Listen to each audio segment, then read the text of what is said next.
Hello, I'm Anna, and my life took an unexpected turn.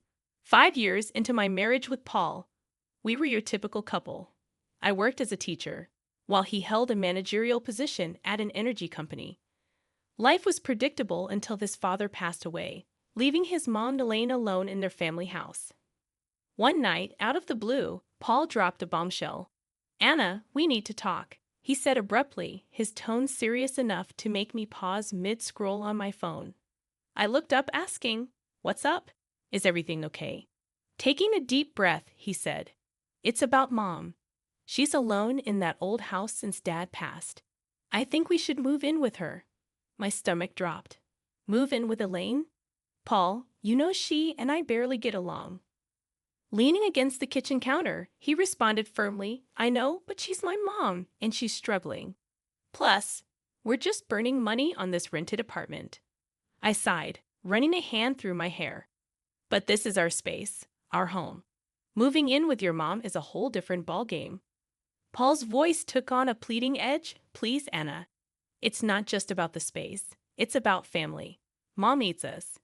Feeling cornered, I asked, "Does your mom need us, or do you need your mom?"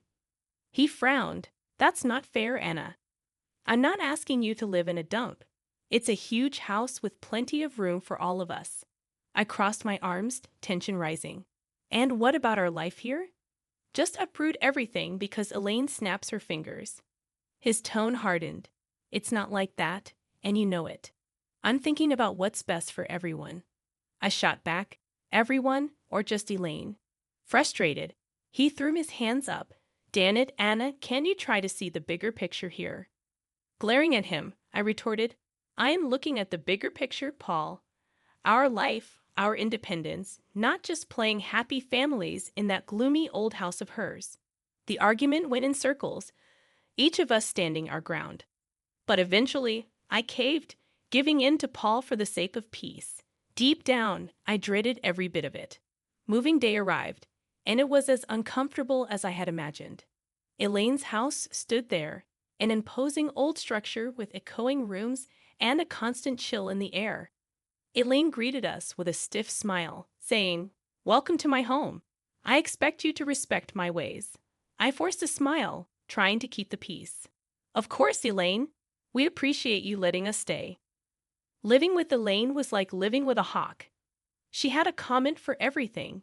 "Don't put the dishes away like that," or "You're overwatering the plants." It was relentless. One night, after a particularly harsh critique on my cooking, I exploded to Paul in our room. "I can't do a damn thing right for your mother. It's like living with a drill sergeant." Paul rubbed his temples, looking equally frustrated. "Anna, just give it time. She's old and set in her ways." I threw my hands up. "Great, so we just tiptoe around her till the end of time." He didn't have an answer, and honestly, neither did I. The house, with its constant surveillance and Elaine's scrutinizing eyes, was suffocating. Life in Elaine's house became a daily grind. Just when I thought I could handle it, Paul dropped another bombshell. It was a lazy Sunday afternoon, and I was trying to find some peace in the garden when he came out. "Anna, we need to talk," Paul said, leaning on the garden gate. I looked up, feeling a knot in my stomach. "What now, Paul?" He took a deep breath. "I think you should quit your job and stay home. We're spending a fortune on a nurse and housekeeper for Mom. It makes more sense." I stood up, anger rising. "Quit my job, Paul. I love teaching. It's not just about the money." He ran his hands through his hair, his tone getting edgy. "I know, but think about it. It'll make things easier around here." I shook my head, disbelief washing over me. "So, what? I just become a full-time maid and nurse? That's not the life I want," I exclaimed. Paul's voice rose. "It's not about what we want, Anna. It's about what's practical. My mom needs us." I glared at him, retorting, "No, your mom needs you. I didn't sign up to be her caretaker." He shot back, "Well, things change, Anna. We need to adapt." The word adapt felt like a slap. I loved my job, my independence. This wasn't adapting. This was sacrificing. "You know what, Paul? Fine, I'll do it, but don't expect me to be happy about it."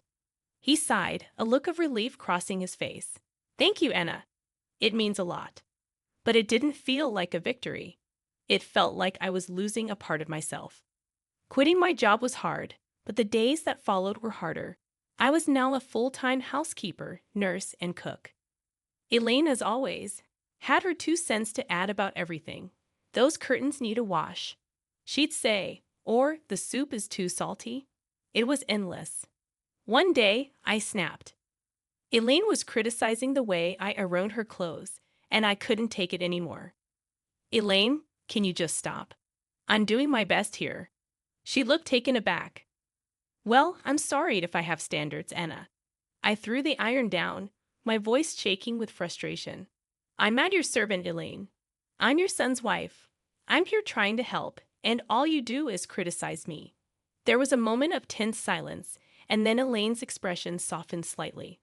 I know you're trying, Anna. I'm just used to things a certain way, she admitted. I sighed, feeling the tension drain out of me. I know, Elaine, but I'm not you. I have my way of doing things. From that day on, things were slightly better. Elaine toned down her criticisms, and I tried to accommodate her quirks. It was a fragile truce, but it was better than the constant battles. As time dragged on in Elaine's house, the atmosphere grew tenser, almost suffocating. Paul's behavior became increasingly distant and elusive. He was always late from work, and when he was home, he might as well have been invisible, retreating to the spare room like it was his sanctuary.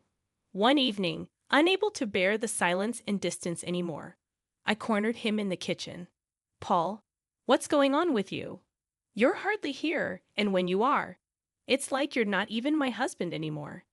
He avoided eye contact, stirring his coffee absent-mindedly. Work's a nightmare right now, Anna, just piles of stress. I leaned back against the counter, my arms folded. I get stressed, Paul, but this feels like you're shutting me out. You're here, but you're not really here. He exhaled heavily, his gaze still fixed on his coffee.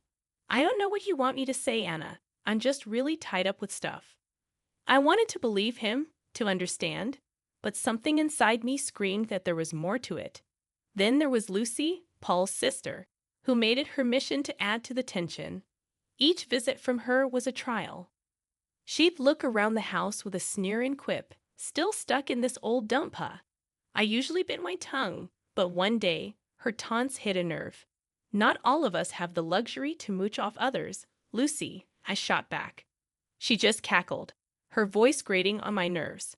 Oh, look at you, playing the martyr in a haunted house, pathetic. I clenched my jaw, holding back a barrage of words. Paul, ever the silent bystander, offered no defense. His silence was like another jab, another confirmation of the growing gulf between us. The biggest shift. However, a turning point came with Elaine one day. She called for Lucy, her voice frail and desperate. Lucy, I need help with a bath. I can't manage on my own anymore. Lucy's response was cold and cutting. Help yourself, Mom. I'm not your caretaker. Elaine broke down in tears, and my heart couldn't take it. Despite our rocky history, I couldn't leave her in that state. I helped her with the bath, and something between us changed that day. Elaine started to warm up to me, treating me less like an intruder and more like a daughter. It was a welcome change, but it also highlighted how far Paul and I had drifted apart. The house felt colder, emptier. Despite Elaine's newfound warmth towards me, the walls seemed to echo with the growing silence between Paul and me. A chasm that widened with each passing day. The chill in our home grew colder each day. Paul's late nights at work became a norm, and our conversations turned into mere whispers of our former selves. During one of these fleeting interactions, Paul dropped a new piece of news that would add to the growing pile of secrets and lies. Anna, I got an apartment near work, he said nonchalantly, as if he were talking about the weather. I almost dropped the dish I was cleaning. An apartment? Why on earth would you need that? He leaned against the doorframe, avoiding my gaze. It's just practical, Anna. Saves me the commute, especially with the late nights. I felt a surge of anger and confusion. And you just decided this without talking to me. What? Are we roommates now? He shrugged, his indifference cutting deep. I thought you'd be happy. Less stress about me coming home late. I shook my head in disbelief, my tone colored with frustration. Happy, Paul? This feels like you're living a double life. What's next? You'll tell me you have a second family? He sighed, rubbing his forehead. Don't be dramatic, Anna. It's not like that. I wanted to push further, to break through his nonchalant facade. But I knew it was futile. The conversation ended there, as did many of our conversations those days. The true shock came a few days later in a candid conversation with Elaine. We were in the living room, sharing a rare moment of calm when she suddenly said, "You know, Paul didn't buy that apartment with his money." I looked at her puzzled. "What do you mean?" She hesitated, then continued. "He used my savings. He said it was an investment. He even put it in my name." I felt my heart sink. "He's been using your money, and you're okay with this?" Elaine shrugged, a sad look in her eyes. "I couldn't say no. He's my son. But I thought you should know." I was speechless. Paul's secret apartment was one thing, but using his mother's savings and under the guise of an investment? It felt like the man I married was slipping away, replaced by this stranger with secrets and lies. A few days later, I confronted Paul about it. "Paul, why didn't you tell me the apartment was bought with your mom's money?" He was unapologetic, almost defiant. "Because I knew you'd react like this. It's an investment, Anna. It's not a big deal." I couldn't believe his audacity. Not a big deal? You're gambling with your mom's savings and keeping it from me. What else are you hiding? He turned away, ending the conversation with a dismissive wave. "You wouldn't understand, Anna. It's business." That word felt like a chasm between us, an excuse for everything that was going wrong in our marriage. Living in Elaine's old, dreary house was taking its toll on me. The walls, once probably vibrant, now echoed with somber tone, and every creaking floorboard seemed to whisper secrets. One day, I just couldn't take it anymore. "Elaine, have you ever thought about renovating the house?" I asked over breakfast. It could use some freshening up. Elaine looked up from her tea, surprised. "Renovate? I haven't thought about it in years. It's such a big task." I nodded, feeling a spark of enthusiasm. "I know, but it could really brighten up the place. Maybe just start with a new coat of paint or some new wallpaper." Elaine considered it for a moment. "Well, I suppose it wouldn't hurt to bring some new life into this old house. But are you sure you're up for it?" I smiled, eager for a project. "Absolutely. It'll be a good change." And so it began. I threw myself into the renovation, painting walls, choosing wallpapers, and even attempting to restore some of the old furniture. It was hard work, but it felt good, like I was breathing life back into the house and, in a way, into myself. One day, while I was up to my elbows in paint, Paul walked in. He looked around, his expression one of shock and disbelief. "What the hell, Anna? What are you doing to my mom's house?" I stood up, wiping the sweat from my brow. "I'm renovating, Paul, like I told Elaine. It's time this place got a little love and care." Paul's face reddened. "You had no right to start changing things without asking me. This is my family home, not some DIY project." I felt my temper rise. "Your home. When was the last time you even cared about this place, Paul? I'm doing something good here." He took a step closer, his voice rising. "You're overstepping, Anna. You always do this. Take control and push everyone else aside." I stared at him incredulously. "Take control, Paul? I'm trying to make this gloomy place livable. Maybe if you spent more time here, you'd see that." Before Paul could retort, Elaine walked in. "What's all this noise about?" Paul turned to her. "Mom, did you know about this, about her changing the house?" Elaine looked from me to Paul, then back again. "Yes, I did, and I'm glad she's doing it. This house needed a change, and Anna's doing a wonderful job." Paul looked like he'd been slapped. "But it's our family home." Elaine cut him off, her tone firm. "It's my home, Paul, and I want this. Anna has every right to do what she's doing." Paul stormed out of the room, leaving me and Elaine in an awkward silence. I felt a mix of victory and sadness. The house was transforming, but the gap between Paul and me seemed to only grow wider. The day Elaine suffered her stroke, our world turned upside down. I was there, witnessing her sudden decline, her words slurring, her body weakening. Panic gripped me as I called for help, my voice quivering with fear. In the hospital, the grim reality set in. Elaine needed constant care. I looked to Paul for support, but he was distant, his eyes void of the slightest concern. "Anna, I can't deal with this. I have enough on my plate," he said, his voice cold. I was stunned. "You can't deal with this, Paul. She's your mother." He shrugged, his response cutting like a knife. "Yeah, and she's been a burden for years. This is just the cherry on top." I couldn't hide my disgust. "She's not a burden, Paul. She's family. She needs us." His laugh was bitter. "Us? No, Anna, she needs you. I've got other things to handle." I was left speechless, my respect for him sinking. I took it upon myself to care for Elaine. It was hard, watching the once strong woman confined to a bed, dependent for every little thing. As I became Elaine's primary caregiver, Paul's visits grew rarer, and his indifference more apparent. His visits were short, his conversations with Elaine brief and superficial.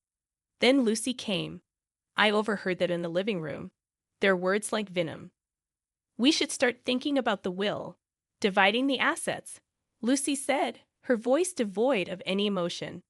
I burst into the room, fury coursing through my veins.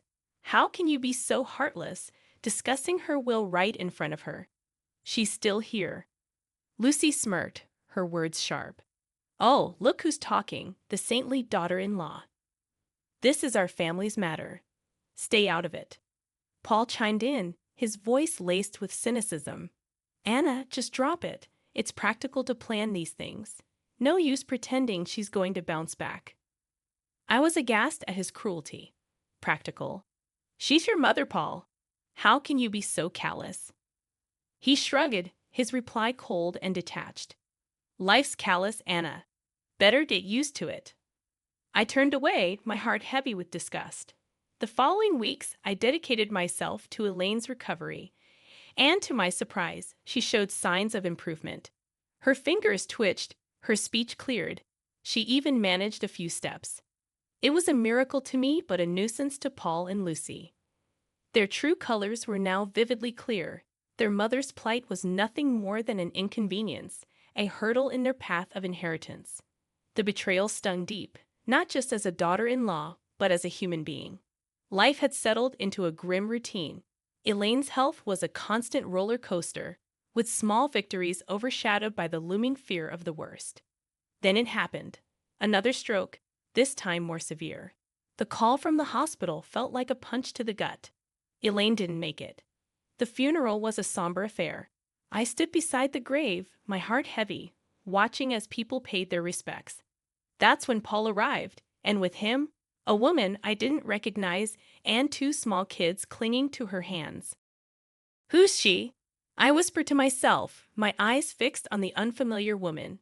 Paul approached, his expression unreadable. "Anna, this is Carol, my wife, and these are our kids." I felt like I had been slapped. "Your wife? When did this happen?" He shrugged, a coldness in his voice. "A while ago." "It's none of your business, Anna." I was speechless, my mind reeling. How could he, during all this time with Elaine? Lucy was there too, her usual smear in place. "Finally showing your true colors, Anna. Playing the grieving daughter-in-law. It's a bit late for that." I glared at her, my voice laced with contempt. "I was here for Elaine when you both abandoned her. Don't you dare judge me." Paul interjected. "Let's just get this over with. We have other matters to discuss." After the funeral ended and the gathering moved to Elaine's house for the will reading, Paul and Lucy were like vultures, eagerly awaiting their share. The lawyer began reading the will, and that's when the bombshell dropped. Everything, the house, the money, all of it was left to me. Paul's face went from smug to shocked. "What the hell? This can't be right." Lucy was fuming. "This is our mother. How could she leave everything to this nobody? I stood there, stunned, not sure how to feel. Happy, vindicated. It all felt hollow. Paul turned to me, his voice filled with accusation. You manipulated her, didn't you? Turned her against us. I shook my head, disbelief and anger mixing in my voice. I did nothing but care for her, which is more than I can say for you. The lawyer intervened. Elaine was very clear in her will. Lucy was seething. This is not the end. We'll contest this. There's no way we're letting her get away with this. As they left in a huff, I stood there alone in the house that was now legally mine. The walls that had witnessed so much pain, betrayal, and love. I looked around, feeling the weight of Elaine's last act of kindness and the burden of a broken family. The house felt different now, like it was echoing with Elaine's last wishes. I was sitting there, holding the will, still trying to get my head around everything. Elaine had left it all to me, and Paul and Lucy were raging mad about it. They came back the next day, all fired up. You really think you can just take everything? Paul burst out as soon as he stepped in. I looked up, tired but standing my ground. Elaine decided this, Paul. It was her choice. Lucy was red in the face, yelling, You tricked a sick old lady. We won't let you get away with this. I stood up, fed up with their nonsense. Tricked? I was there for her, unlike you two. She chose to leave it to me. Paul was fuming. So you think you've beaten us? You think you can just snatch everything away? I let out a heavy sigh. I didn't snatch anything, Paul. Elaine gave it to me because she knew I actually cared. Their yelling didn't stop, but it was just noise against the truth. I knew I was there for Elaine when they weren't. The lawyer showed up with a video Elaine had made. Her voice filled the room, and she said it clear as day.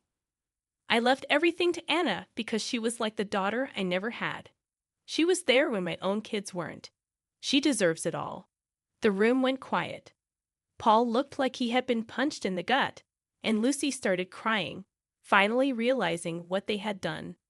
After that, Paul and Lucy left, and all their threats just fell flat. I was alone in the big house, surrounded by the past and thinking about the future. I decided to divorce Paul. It was tough, but it had to be done. He and his new family had to move to a rental place. Lucy had her own mess to deal with. Her debts and bad choices were catching up to her. As for me, I was standing in my new house, feeling sad but also kind of excited. Elaine's will wasn't just about the house and money. It was like she was telling me to be strong and make my own way. I decided to start over, use what Elaine left me to build something new for myself. The house, once a reminder of tough times, was now a place for new beginnings.